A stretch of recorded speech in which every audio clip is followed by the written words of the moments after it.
Papa CJ, there's a line called that Papa CJ had a show with Russell Peters. Yes. So when we gonna heard that Russell Peters want to have a show with Papa CJ, Yeah. his bop. I don't think I would say that because I respect him a lot. I will tell you something about Russell Peters. His comedy aside, he is one of the nicest, most large-hearted guys that I know.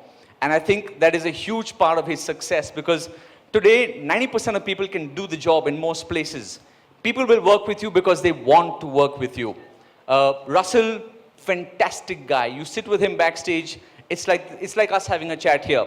He doesn't pretend to be some superstar. That Showtime special that we taped in Amsterdam, there were 24 comedians from all over the world. Russell Peters was hosting it. Of those 24 comedians, Russell got to pick 2 comedians from all over the world. I was one of the guys he picked to come. I was the only comic in Asia. So, what I will say this, I would not stand here and call myself the bop of Russell Peters. Give him the respect he deserves. He has worked for 23 years to become a global superstar, so I have a lot of respect for him. I won't go there. I want to ask that, is there any person who is your inspiration? Yes, there are 2 or 3 people.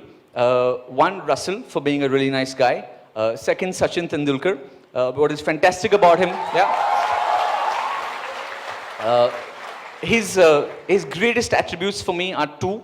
One is his passion for the game. If you look at him, even till the day he retired, he was constantly trying to improve and get better.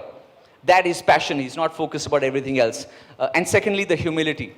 I think as a country, that's why we loved him so much, because he's a humble human being. So it's Sachin, it's Russell Peters. As comedians, I admire, if you haven't seen a guy called Carlin, you must see him, absolute genius. Chris Rock for his stage presence and his persona.